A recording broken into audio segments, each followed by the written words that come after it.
रहे हैं यहाँ पे? बिल्कुल जी, साडा तकरीबन 9 महीने तो ਸਿੰਘੂ ਬਾਰਡਰ ਤੇ ਮੈਡੀਕਲ ਹਸਪੀਟਲ ਚੱਲ ਰਿਹਾ 24/7 ਦਾ।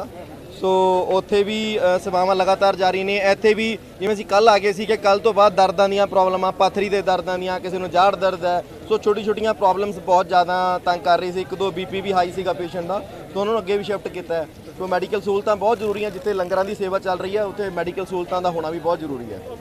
सेवा करें कितने दिल्ली बॉर्डर पे भी आपके यहाँ भी हैं? ਉੱਥੇ ਹਸਪੀਟਲ ਹੈ ਜੀ 24/7 24 ਘੰਟੇ ਚੱਲਦਾ ਉੱਥੇ ਹਸਪੀਟਲ।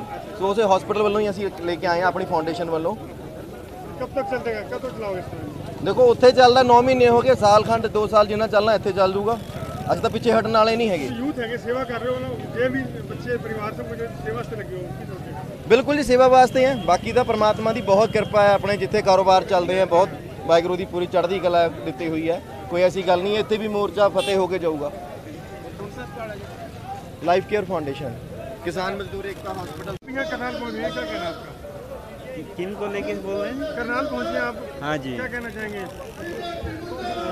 संवेदना पे सवाल है कि एक शिष्टाचार, एक मर्यादा, एक लोकतांत्रिक जो व्यवस्था है वो कहीं दूर दूर तक अकाल दिखाई देता, कहीं दिखता नहीं। न्याय, शोषण, कुपोषण और तानाशाही हठधर्मिता के इस दौर में एटलीस्ट इतना ऊर्जा, इतना लोग इस रूप में आए हैं तो एक कल्याणकारी राज्य है। और जो राज्य का जो सरकार का जो दायित्व है वो कहीं न कहीं कथनी और करने में फ़र्क दिखाई दे रहा है।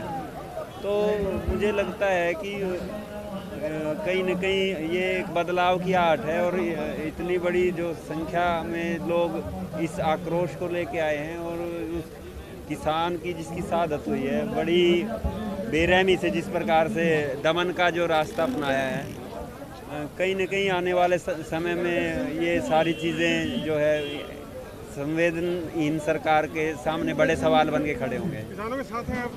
निस्संदेह किसान क्या पूरा देश इस संवेदना के साथ है कि हम आज मून और मार्स पे जाने की बातें कर रहे हैं। किस दौर से ये देश गुजर रहा है, लोकतंत्रता दूर दूर तक नहीं है। थैंक यू सर, प्रणाम। सेवा में जुट रहे भाई हम तो। हाँ, और आए तो काल हुए कड़ा गारे मेरा लठ लठिए क्या आए थे भाई काल के तड़के चले थे। और वे ये कि मैं सुन दो तो मानदा नहीं हूँ। और फिर ये सेवा करा सारे की। हाँ, जल्ला सब्जी बना, रोटी बनावा, खेतरा ठारे सा अब करके खावा। और न्यू को मैंने छोड़ रखे पुलिस वाले भूखे मर रहे हैं, रोटी नहीं मिलती, फलान नहीं मिलती। खुआ दे तू, तेन छोड़ रखे तो करके खावा हमें तो करके खुआ दे। क्यों बैठा भीतर बैठा? कब तक रहोगे यहाँ पे? हाँ, कब तक यहाँ रहोगे? हमें भाई मिनट समझौता होगा जो जाएंगे जना कौन जावा। काल कह रहे हैं तड़के के खटखट टोल पत। हाँ, काल कह रहे हैं नहीं जानते। हाँ, बालक रही जाएंगे, आप पकड़ी जाएंगे। बड़का के टेंशन है, हमने तो यूँ तोड़ करवाना है ढेड पे है।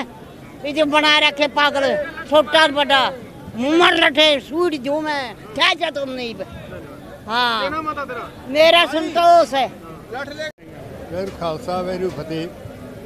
ਕੱਲ ਕਰਨਾਲ ਵਿਖੇ ਕਿਸਾਨਾਂ ਦੀ ਜਿਹੜੀ ਮਹਾਂ ਪੰਚਾਇਤ ਸੀ ਉਹਨਾਂ ਦੇ ਵਿੱਚ ਸਰਕਾਰ ਕੋਲ ਜਿਹੜੀਆਂ ਮੰਗਾਂ ਰੱਖੀਆਂ ਗਈਆਂ ਸੀ, ਲੇਕਿਨ ਜਿਹੜੀ ਸਰਕਾਰ ਹੈ ਉਹ ਟਸ ਤੋਂ ਮਸ ਨਹੀਂ ਹੋਈ।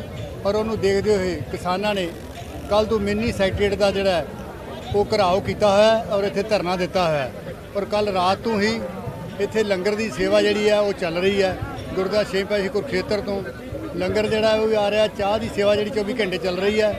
ਉਹ ਸਤਿਕਾਰਯੋਗ ਬੀਬੀ ਜਗੀਰ ਕੌਰ ਜੀ ਪ੍ਰਧਾਨ ਸ਼੍ਰੋਮਣੀ ਗੁਰਦੁਆਰਾ ਪ੍ਰਬੰਧਕ ਕਮੇਟੀ ਦੇ ਆਦੇਸ਼ ਅਨੁਸਾਰ ਹੁਣ ਜਿਹੜਾ ਗੁਰਦੁਆਰਾ ਨਾਢਾ ਸਾਹਿਬ ਤੋਂ ਉੱਥੋਂ ਵੀ ਜਿਹੜਾ ਰਾਸ਼ਨ ਲੈ ਕੇ ਉੱਥੋਂ ਵੀ ਸੇਵਾਦਾਰ ਇੱਥੇ ਪਹੁੰਚ ਗਏ ਨੇ। ਤਰਾਵੜੀ ਤੋਂ ਵੀ ਪਹੁੰਚ ਗਏ ਨੇ। ਔਰ ਗੁਰਦੁਆਰਾ ਦੂਖ ਨਿਵਾਰਨ ਸਾਹਿਬ ਪਟਿਆਲਾ ਉੱਥੋਂ ਵੀ ਜਿਹੜੀ ਹੈ ਸੰਗਤ ਵੀ ਆਈ ਹੈ। ਔਰ ਉੱਥੋਂ ਦੀ ਜਿਹੜੀ ਸੇਵਾ ਔਰ ਰਾਸ਼ਨ ਲੈ ਕੇ ਜਿਹੜੇ ਨੇ ਉੱਥੇ ਪ੍ਰਬੰਧਕ ਨੇ ਜਿਹੜੇ ਸਾਡੇ ਪ੍ਰਧਾਨ ਸਾਹਿਬ ਉਹ ਵੀ ਇੱਥੇ ਪਹੁੰਚੇ ਨੇ। ਔਰ ਤੁਸੀਂ ਦੇਖ ਰਹੇ ਹੋ ਕਿ ਲੰਗਰ ਦੀ ਸੇਵਾ ਜਿਹੜੀ ਨਿਰੰਤਰ ਜਾਰੀ ਰਹੀ ਹੈ। ਔਰ ਜਿੰਨੇ ਤੱਕ ਇਹ ਧਰਨਾ ਜਾਰੀ ਰਹੇਗਾ 24 ਘੰਟੇ ਲੰਗਰ ਦੀ ਸੇਵਾ ਔਰ ਚਾਹ ਦੀ ਸੇਵਾ ਜਿਹੜੀ ਉਹ ਜਾਰੀ ਰਹੇਗੀ। ਕਿਸੇ ਕਿਸਮ ਦੀ ਜਿਹੜੀ ਆ ਸ਼੍ਰੋਮਣੀ ਗੁਰਦੁਆਰਾ ਕਮੇਟੀ ਵੱਲੋਂ ਕੋਈ ਕਮੀ ਨਹੀਂ ਆਉਣ ਦਿੱਤੀ ਜਾਏਗੀ। ਸਿੰਧੂ ਬਾਰਡਰ ਵੀ ਕਰ ਰਹੇ ਹੋ? ਇਸ ਤੋਂ ਪਹਿਲਾਂ ਤੁਸੀਂ ਦੇਖ ਰਹੇ ਹੋ ਜੇ 9 ਮਹੀਨਿਆਂ ਤੋਂ ਜਿਹੜਾ ਬਾਰਡਰ ਤੇ ਜਿਹੜੇ ਨੇ ਉਹ ਕਿਸਾਨ ਡਟੇ ਹੋਏ ਨੇ। ਸਿੰਘੂ ਬਾਰਡਰ ਤੇ, ਗਾਜੀਪੁਰ ਬਾਰਡਰ ਔਰ ਟਿਕਰੀ ਬਾਰਡਰ ਤੇ ਸ਼੍ਰੋਮਣੀ ਗੁਰਦੁਆਰਾ ਵੱਲੋਂ ਜਿਹੜੇ ਉੱਥੇ ਵੀ ਜਿਹੜੇ ਆ ਲੰਗਰ ਦੀ ਸੇਵਾ ਵੀ ਚੱਲ ਰਹੀ ਹੈ ਔਰ ਉੱਥੇ ਵੀ ਟੈਂਟ ਜਿਹੜੇ ਨੇ ਉੱਥੇ ਉਹ ਸ਼ੈੱਡ ਜਿਹੜੇ ਨੇ ਉਹ ਪੱਕੇ ਬਣਾ ਦਿੱਤੇ ਗਏ ਨੇ।